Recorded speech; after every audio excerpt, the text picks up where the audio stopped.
ভেবেছিলাম যে সিএসসি নিয়ে আর এই চ্যানেলে আর কোনো ধরনের কোনো কথাই বলবো না।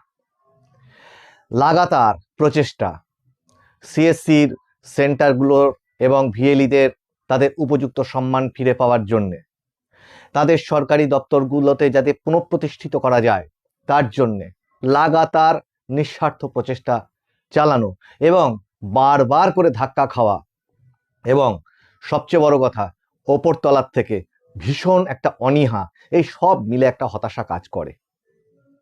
কিন্তু আজকে এইটা নিয়ে কিছু কথা বলবার এক প্রকার লোভ সামলাতে পারলাম না বলাটার থেকে বলা ভালো যে ভাবলাম যে আজকে এটা যদি না বলি তাহলে আর কবে বলবো। কি সেই কথা বলবো। নমস্কার, মানুষের ভাষায় আপনাদের সকলকে স্বাগত। আমি প্রবীর রায়চৌধুরী আপনাদের সাথে। যারা সাধারণ দর্শক, যারা সিএসসি বা কমন সার্ভিস সেন্টারের সঞ্চালক বা ভিলেজ লেভেল এন্টারপ্রেনার নন, তাদের জন্য সংক্ষেপে 15 সেকেন্ড 30 সেকেন্ড একটা জিনিস বলে দিই। সেটা হচ্ছে ডিজিটাল ইন্ডিয়ার অন্তর্গত কমন সার্ভিস সেন্টার বা সিএসসি, এটা একটা স্কিম। সেই স্কিমটা কি করে না, গ্রামে গ্রামে যত পঞ্চায়েত আছে, পৌরসভা আছে, সেইগুলোতে এই সেন্টারগুলো স্থাপিত হয়েছে সারা দেশব্যাপী। তেমনি আমাদের রাজ্যেও সেটা একইভাবে লাগু ছিল। তারা কি করে, কেন্দ্রীয় সরকার এবং রাজ্য সরকারের যে সমস্ত অনলাইন পরিষেবা বা ডিজিটাল পরিষেবা, সেগুলো গ্রামের মানুষকে সরাসরি দিতে পারে। মানে একজন গ্রামের মানুষ 10টি দপ্তরে 10 বার ঘোরাঘুরি না করে একটি সেন্টার থেকে যাতে সেই পরিষেবাগুলো পায়, তার জন্য এই কমন সার্ভিস সেন্টারগুলো স্থাপিত।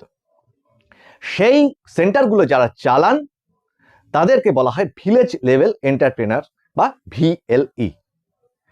তাহলে এই যে একটা জাল, একটা নেটওয়ার্ক, এটা সারা দেশব্যাপী এই মুহূর্তে প্রতিষ্ঠিত। প্রায় 5 লক্ষর কাছাকাছি সিএসসি সেন্টার সারা ভারতবর্ষে এই মুহূর্তে অপারেট করছে। তাহলে এই সিএসসি সেন্টার আমাদের রাজ্যে সমস্যাটা ঠিক কোথায়, সাধারণ যারা দর্শক তাদের জন্য বলছি। 2019 সালে এগুলো কিন্তু আমাদের প্রত্যেকটি পঞ্চায়েত এবং পৌরসভা, BDO office, SDO office, DM অফিসে এরা ফাংশনাল ছিল 2019-এর আগে পর্যন্ত। সেখান থেকে আপনারা বিভিন্ন পরিষেবা পেয়েওছেন। আধার থেকে, বিশেষত সবার থেকে সবচেয়ে জনপ্রিয় আপনাদের কাছে যে সার্ভিসটা, সেটার নাম হচ্ছে আধার পরিষেবা।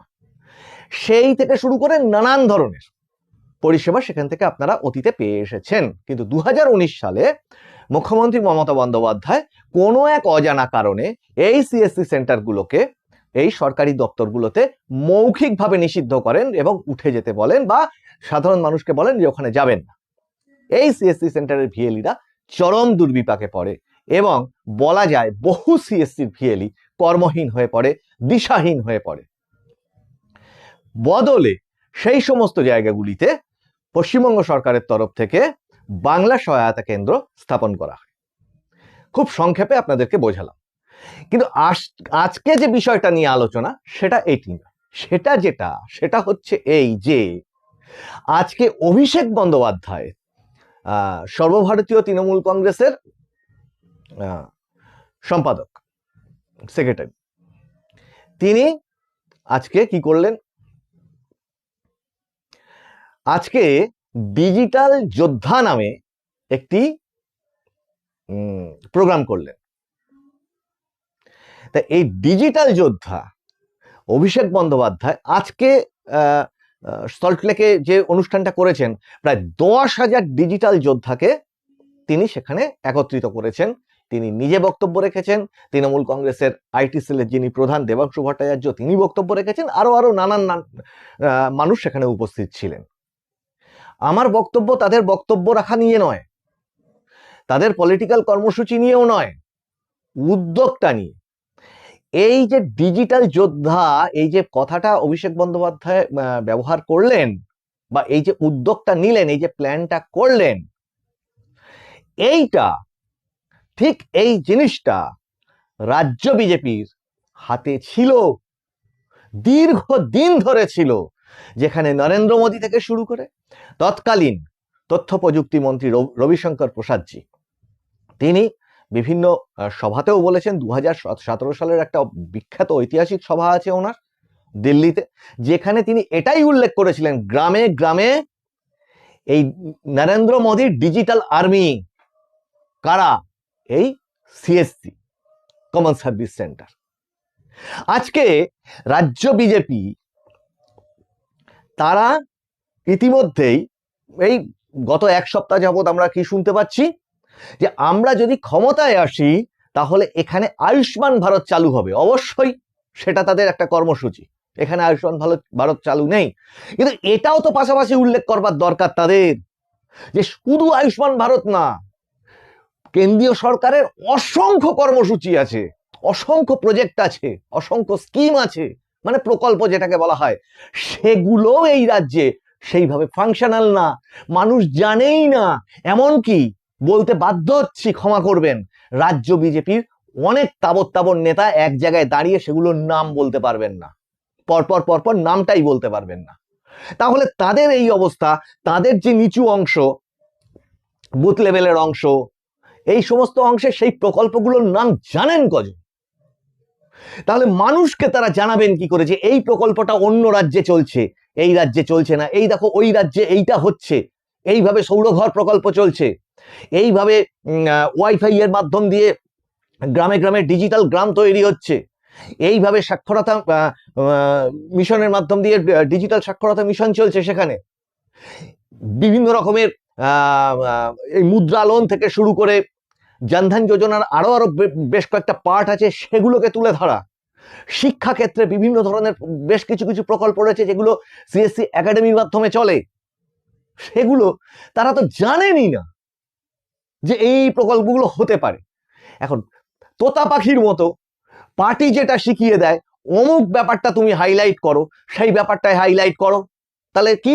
আয়ুষ্মান ভারত। আরে আয়ুষ্মান ভারত তো মানুষ পাচ্ছে না, তার কাউন্টার মানে একটা অন্তত কাউন্টার করতে পারে এরকম বক্তব্যের জায়গাতেও তো পশ্চিমবঙ্গ সরকার রয়েছে।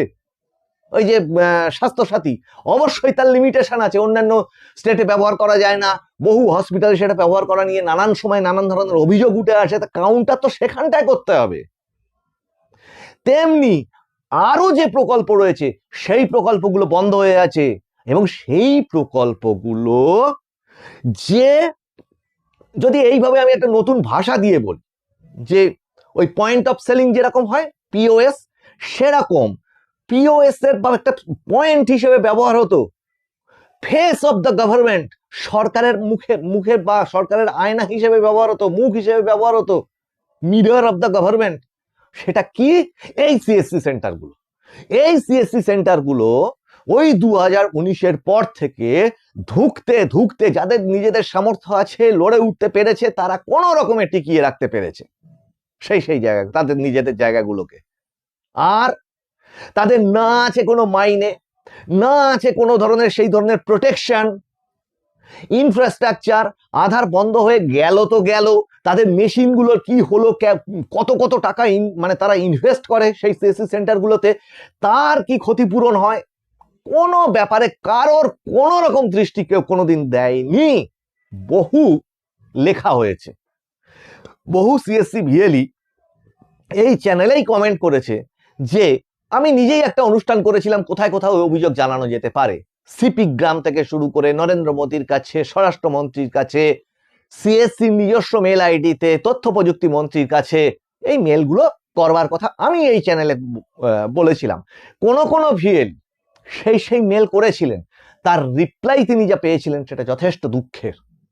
আমি অবশ্যই সেই ব্যক্তিগত তথ্য আপনাদের সামনে তুলে ধরবো না, কিন্তু আদপে যে কিছু হয়নি এটা এখন আপনারা চোখের সামনেই দেখতে পাচ্ছেন। তাহলে এই যে অভিষেক ব্যানার্জি এই যে ডিজিটাল যোদ্ধা প্রোগ্রামটা তৈরি করলেন, তিনি এইটার উপযোগিতা বুঝলেন।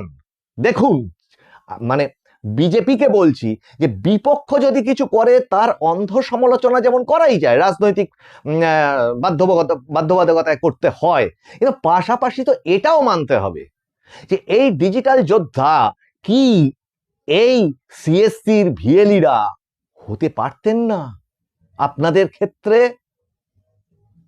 তাদের ডাকতে হতো না, তারা নিজেরা যাচ্ছিল, বারবার বারবার আপনাদের কাছে গিয়ে কড়া নাড়ছিল যে আমাদের দেখো, আমাদের সুযোগ সুবিধাগুলোকে ব্যবস্থা করো। এবং সেটা তো একটা আইন, আপনারা বলেন কেন্দ্রীয় সরকারের নিয়মে সেটা চলে। সিএসসি গুলো, সিএসসি কে তো পশ্চিমবঙ্গ থেকে কেউ উঠিয়ে দেয়নি। তাহলে এই সমস্ত প্রকল্পের কথা যেখানে একজন রাজ্য নেতৃত্ব বা একজন মন্ডল সভাপতি আপনাদের বা একজন সাধারণ কর্মী, তিনি মানুষকে কতটুকু বোঝাতে পারছেন, সেটা যারা নাড়াচাড়া করেন তারাই হচ্ছেন এই সিএসসির ভিএলিরা। মুশকিল হচ্ছে সিএসসি ভিএলিরাও যেমন একত্রিত হতে পারেননি নিজেদের নানান ধরনের সমস্যার কারণে। এক একটা মানে সিএসসিরা ভিএলিরা নানান দল উপদলে বিভক্ত হয়ে আছেন, কখনোই তাদের নিজস্ব আমরা সিএসসি এই বলে এগিয়ে আসতে পারেননি, যার ফলবশত বিভিন্ন সংগঠনে তারা ভেঙে আছেন। তাদের নিজস্ব যে কমন ইস্যু, আগে তো বাপু তোমার সম্মানটা উদ্ধার করো, আগে তো বাপু তোমার সেন্টারটা ফিরে পাও, কর্মসূচি চালু হোক, রাজনীতি তোমরা যা খুশি করবে যাও। একটা কমন ইস্যুতে এক জায়গায় আসাই যেত।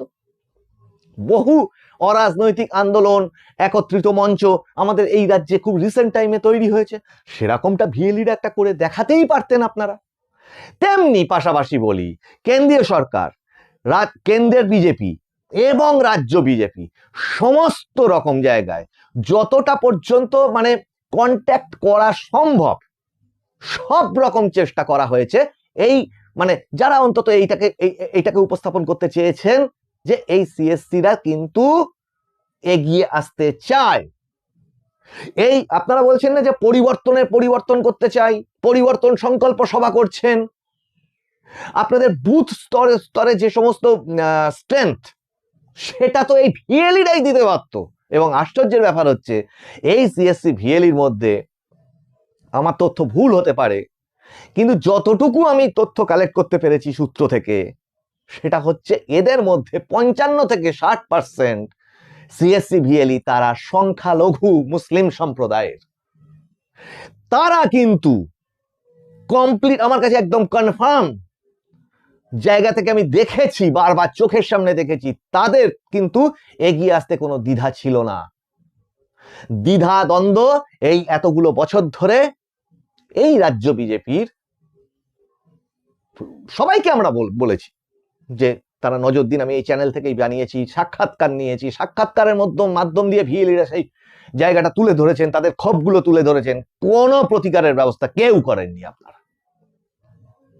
পাশাপাশি আজকে ধরা যাক এই অভিষেক বন্দ্যোপাধ্যায়, তার দেখলাম একটা ওয়েবসাইটও খুলেছেন তিনি, যে ডিজিটাল যোদ্ধা জয়েন করবেন তারা, কিভাবে তারা ট্রেনিং পাবেন, এবং তারপরে এই কাজটা করবার পরে তাদের কি রিওয়ার্ড আছে, একটা ডিটেল ওয়েবসাইটই তারা খুলে ফেলেছেন। শুধু ওয়েবসাইট খোলা না, এই যে এত বড় একটা প্রোগ্রাম করলেন, এই প্রোগ্রাম কি সিএসসি ভিএলিরা করেননি? বিজেপি নেতৃত্বের সাথে করেননি? এই চ্যানেলে তার পর শো আছে। যে সমস্ত রাজ্য বিজেপি বা কেন্দ্রীয় বিজেপির নেতৃত্ব এখনো পর্যন্ত মাঝখানে কি ঘটে গেল ওটা জানেন না, তাদের অনুরোধ করব এই মানুষের ভাষা চ্যানেলের একটু পিছনে সিএসসি সংক্রান্ত যে শোগুলো আছে একটু দেখে নিন। ইজেডসিসি 2023-এ সম্ভবত, আমার সামনে এই মুহূর্তে কাগজটা নিয়ে বসিনি, কারণ আমি এই নিয়ে শো করেছি অলরেডি, এখানে বললে অনেকটা টাইম চলে যাবে, কিন্তু এইটুকু উল্লেখ করি। ইজেডসিসিতে বিশাল বড় প্রোগ্রাম করেছিলেন এই ভিএলিরা, এবং সেই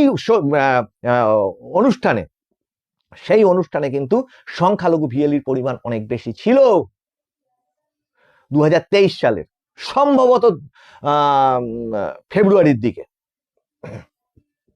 বা জুলাইতে সম্ভবত, সেখানে উপস্থিত ছিলেন, কে উপস্থিত ছিলেন না?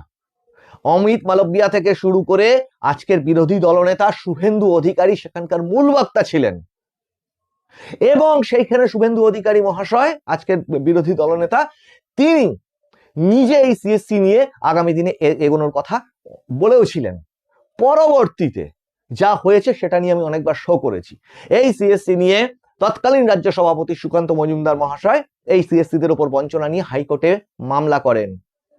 সেই মামলার আপডেট এখনো পর্যন্ত কোনো ভিএলই জানে না যে সেই মামলাটা কি অবস্থানে আছে। সবাই খোঁজ নেওয়ার নিশ্চয়ই চেষ্টা করবেন, কিন্তু এইগুলো হওয়ার পর তৎপরবর্তীতে ফলাফলটা কি হয়েছে? ফলাফল নিট ফল ইজ ইকুয়াল টু 0। না হলে আজকে দেখুন, আমি কেন তুলে ধরছি জিনিসটাকে আপনাদের সামনে, আজকে সিএসসিদের এই দুঃখ দুর্দশা যন্ত্রণা এগুলো তো বলে শেষ হবে না, রাত কাবার হয়ে যাবে। কিন্তু আজকে যেটা অ্যাড্রেস করতে চাইছি, বলতে চাইছি যে ওটাকে নরেন্দ্র মোদীর প্রকল্প, তাকেই একটু অন্যরকম ভাবে ধরা যাক। আজকে যারা ডিজিটাল যোদ্ধা অভিষেক বন্দ্যোপাধ্যায়ের ওখানে গেছিলেন, তাদের মধ্যে বাংলা সহায়তা কেন্দ্রের কর্মীরাও ছিলেন, মানে তারা তো তথ্য প্রযুক্তি নিয়েই কাজ করেন। তাহলে একজন মানুষ কোনো একটি সেন্টার চালাবে বা কোনো একটি কেন্দ্রীয় সরকারের প্রকল্প চালাবে বা কোনো একটি কেন্দ্রীয় সরকারের আইডিকে চালাবে, তা বলে তার একটা রাজনৈতিক অবস্থান থাকতে পারে না এমন তো নয়। তার তো একটা রাজনৈতিক মতবাদ থাকতেই পারে। তাহলে সেই রাজনৈতিক মতবাদ দিয়ে এই সিএসসি সেন্টারের যারা কর্মী আছেন, তারা কিন্তু এই নরেন্দ্র মোদী, এই বিজেপির ডিজিটাল আর্মি যেটা আগে থেকে ওনারা বলতেন, সেটা হয়ে উঠতে পারতেন। এত মাস এত বছর ধরে তারা অনেক বেশি মানুষের কাছে, প্রতিদিন একটি সিএসসি সেন্টারে 50 থেকে 100 জন মানুষ আসেন। লক্ষ্মীর ভান্ডার থেকে শুরু করে, পেনশন তুলতে থেকে শুরু করে, টাকা জমা দেওয়া থেকে শুরু করে, নানান ধরনের সার্টিফিকেট প্রিন্ট করা, এটা সেটা নানান ধরনের কাজে কিন্তু ওই গ্রামের মানুষগুলো ওখানে আসেন, এবং ওই গ্রামের মানুষগুলোর সাথে কিন্তু সব থেকে বেশি সম্পর্ক রাখে এই সিএসসি ভিএলই। সব থেকে বেশি কন্ট্যাক্ট ওই সিএসসি ভিএলই ঘটে। আজকে এই লক্ষ্মীর ভান্ডারের টাকা যখন তারা তুলতে আসে, তখন কিন্তু এই সিএসসি ভিএলই বলতে পারে যে অন্য জায়গাতে এই একই রকম প্রকল্প অন্যান্য রাজ্যে বিজেপির কেমন চলছে। তারা কিন্তু একই রকম ভাবে স্বাস্থ্যের যে টেলিমেডিসিন পরিষেবা, সেটার ব্যাপারে বলতে পারেন। তারা শিক্ষার জন্য কিভাবে বিসিসি সিসিসি কোর্সগুলো পরীক্ষার পরে, মাধ্যমিক হায়ার সেকেন্ডারি পরেও কিভাবে সিএসসি একাডেমির মাধ্যম থেকে তারা পেতে পারে, সেগুলো তারাই কিন্তু ওই মানুষটিকে বোঝাতে পারেন।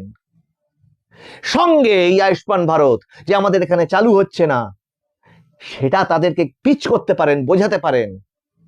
কিন্তু এই কোনো কিছুই আপনাদের কানে ঢুকলো না। এখানে অসৎ উদ্দেশ্যটা কোথায় ছিল? প্রশ্নটা হচ্ছে, এখানে অসৎ বা অসাধু উদ্দেশ্যটা কোথায় ছিল? আর ব্যক্তিগতভাবে কথা যখন আমি বলছি, তাহলে আমার একটা ব্যক্তিগত অবস্থান আমি আগে ক্লিয়ার করেছি। আমাকে ব্যক্তিগতভাবে কোনো সংগঠনে রাখতে হবে না, থাকতে হবে না, কিন্তু আমি ওই সিএসসি ভিএলইরা তারা যাতে তাদের সম্মানের উদ্ধারের জায়গাটা পায়, সেইটুকু আপনাদের সামনে তুলে ধরছি মাত্র। তার মানে আমি কাউকে ব্যক্তি কুৎসা করছি না, কারোর দিকে ব্যক্তিগতভাবে আঙুল তুলছি না। একটা সিস্টেম যেটা জরাজীর্ণ হয়ে যাচ্ছে, সেটাকে তুললে কত দিক থেকে কত রকম লাভ হতে পারতো, সেইটার কথাই বারবার করে উল্লেখ করি।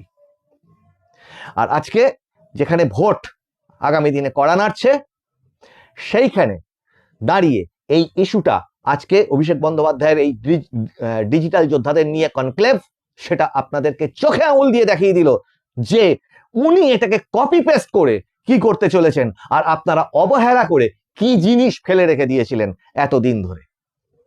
তাহলে একটা ভিএলই সে না কোনো রকম সাপোর্ট পাবে, না কোনো রকম তার সামনে কোনো দিশা আছে, উল্টে বিরোধিতা আছে প্রচুর পরিমাণে। যেখানে শাসক দলের ঘোষিত কর্মসূচি হচ্ছে তাদেরকে কাজ করতে না দেওয়া, যদি এটা হয়, মানে সরকারি দপ্তরগুলোতে বলছি, তাহলে তারা অলরেডি সেখানে হার্ডল ফেস করছে। সেখানে কোথায় তাদেরকে একটা সাপোর্ট দেওয়া যায়? সাপোর্ট দিলে আমাদের প্রকল্পগুলোকে এইভাবে প্রচার করো, সোশ্যাল মিডিয়ার মাধ্যম দিয়ে প্রচার করো, নিজেরা যদি সামনাসামনি ফেস করতে না পারো, সেখানে তো কোনো রকম সমস্যা ছিল না। সেই কাজগুলোই আপনারা করলেন না। আর আজকে এখনো সময় আছে, আপনারা কি জানি না আপনাদের পরিকল্পনার আছে, গুপ্ত পরিকল্পনা আপনাদের ঝুলির মধ্যে কি আছে, সে তো আমাদের মতো ছোটখাটো মানুষের পক্ষে জানা সম্ভব না, কিন্তু এটা হতে পারত। এবং মোস্ট ইন্টারেস্টিংলি, অন্যান্য রাজ্যে কিন্তু ইউপি থেকে শুরু করে অন্যান্য দিল্লি, অন্যান্য জায়গাতে আরো অন্যান্য আসাম, এ সমস্ত জায়গায় কিন্তু সিএসসির এই ভিএলিরা একটি এই ডিজিটাল যোদ্ধার মতো, ডিজিটাল কর্মী হিসেবে, ডিজিটাল সোশ্যাল ইনফ্লুয়েন্সার হিসেবে একটা বড় ভূমিকা পালন করেছে। এর থেকে বেশি আর কিছু বলবো না। কাউকে আঘাত করা আমার উদ্দেশ্য না, কিন্তু বিষয়বস্তুটার দিকে নজর দেওয়াচ্ছি। কেন আধার পরিষেবা আমাদের এই সিএসসি গুলোতে আবার চালু হবে না? কেন একটা ইলেকশন ফেসিলিটেশন সেন্টার যেটা ছিল, ঘোষণা করা ছিল, তার আছে, অর্ডার কপি আছে, সেটা সিএসসি থেকে সেই সমস্ত কাজগুলো অপারেট হবে না? তাহলে তো প্রতিকূলতা আপনাদের অনেক কম ফেস করতে হতো। আর এই যে বুথ স্ট্রেংথের কথা বলেন, ওই সিএসসি রাই আপনাদেরকে যে পরিমাণ সাপোর্ট দিতে পারতো এই রাজ্য বিজেপিকে বা কেন্দ্রীয় বিজেপির যে পরিকল্পনা, অভূতপূর্ব। আগামী 18ই জানুয়ারি প্রধানমন্ত্রী নরেন্দ্র মোদী আসছেন। 18ই জানুয়ারি 18 বছর পর সিঙ্গুরে, টাটা চলে যাওয়ার 18 বছর পর ওই সিঙ্গুরের মাটিতে দাঁড়িয়ে তিনি সভা করবেন। এই আগে, কিছুদিন আগে মাননীয় স্বরাষ্ট্রমন্ত্রী তিনি বিজেপির রাজ্য দপ্তরে প্রেস কনফারেন্স করে গেলেন। তার আগে আরো দুবার প্রধানমন্ত্রী নরেন্দ্র মোদী এসে ঘুরে গেলেন না।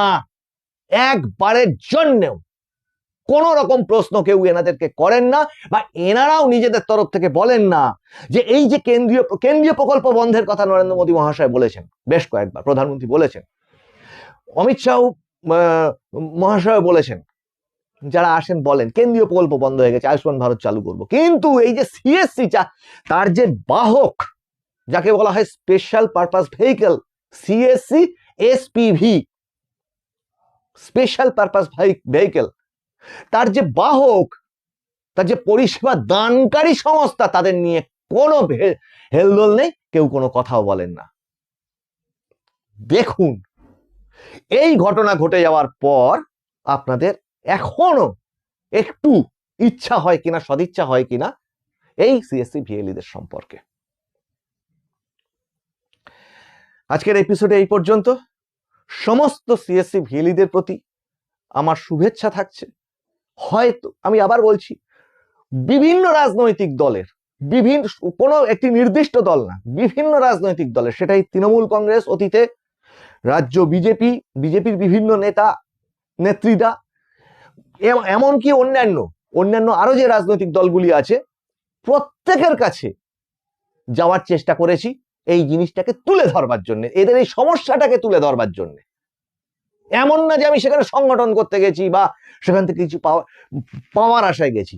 ঘটনাটা হচ্ছে এই ইস্যুটাকে যেন তারা তাদের বক্তব্য, যখন বক্তব্য রাখবেন, প্রেস কনফারেন্স করবেন, তারা যদি একটু তুলে ধরেন, তারা যদি প্রেসের সামনে একটু তুলে ধরেন যে হ্যাঁ এটা হওয়া উচিত, এইটা হওয়া ঠিক হচ্ছে না, সেটা কংগ্রেসের অধীর চৌধুরী হোক, সেটা এমনকি নতুন তৈরি হওয়া দল জেইউপি, বোধহয় ঠিক বলছি কিনা মনে পড়ছে না, জনতা উন্নয়ন পার্টির হুমায়ুন কবির, সেটা সিপিএম হোক, তাদের ট্রেড ইউনিয়নের অংশ হোক, কংগ্রেসের থেকে বললামই, তৃণমূল কংগ্রেসের কাছে অতীতে গেছিলাম বেশ কয়েকজন মিলে, আর রাজ্য বিজেপির অন্যান্য নেতাদের কাছে তো গেছিলামই। আপনাদের এখানে আমি সেই ভিডিও দেখিয়েওছি যে বেশ কয়েকজন নেতা, অশোক কীর্তনিয়া মহাশয়, বিধায়ক, এরকম কিছু নেতা, তাদের বক্তব্য এখানে তুলে পাবলিশও করেছি আমি, কিন্তু শেষ পর্যন্ত কিচ্ছু হয়নি, সব নিঃশব্দ। আজকে এই ঘটনাটা দেখবার পরে যদি আপনাদের একটু সদিচ্ছা হয়, ভেবে দেখুন যে পুরো সংগঠনের চিত্রটা আপনাদের কিভাবে পাল্টে যেতে পারে এই রাজ্য বিজেপির, যদি এই সিএসসি ভিএলইদের এখনো একটু গুরুত্ব দেন, তাদের অভাব অভিযোগগুলো বোঝেন। তারা কিন্তু একজন ডিজিটাল আর্মি হিসেবে আপনাদের হয়ে কাজ করতে পারে, তারা রেডি ছিল, প্রচন্ড হতাশায় ভুগছে এখন, কিন্তু আগামী দিনে কিন্তু এরাই ডিজিটাল সোশ্যাল যে ইনফ্লুয়েন্সার বলা হয়, এই সোশ্যাল, এখন তো ভোটটা হয় সোশ্যাল নেটওয়ার্কে ম্যাক্সিমামটা, এরা কিন্তু বড় ভূমিকা রাখতে পারে, এরা কিন্তু বহু কিছু পাল্টে দিতে পারে। কারণ এদের কাছে সারা মাসে প্রতিদিন এক একটা সেন্টারে কতজন করে মানুষ আসা যাওয়া করে সেটা ভাবুন, আর সেইটা দিয়ে গুণ করুন ভোটকে, তাহলেই বুঝতে পারবেন যে পরিবর্তনটা কিভাবে হতে পারে। আমি মানুষের ভাষায় প্রবীর রায়চৌধুরী এতক্ষণ আপনাদের সঙ্গে ছিলাম। এপিসোড কেমন লাগলো জানাবেন, কমেন্ট করবেন। আমার মত, বিপক্ষ মত দুটোই স্বাগত। তাহলে আগামী এপিসোডে আবার দেখা হচ্ছে আপনাদের সাথে। এই এপিসোডে এই পর্যন্ত। আপনারা নজর রাখুন মানুষের ভাষার পর্দায়। নমস্কার।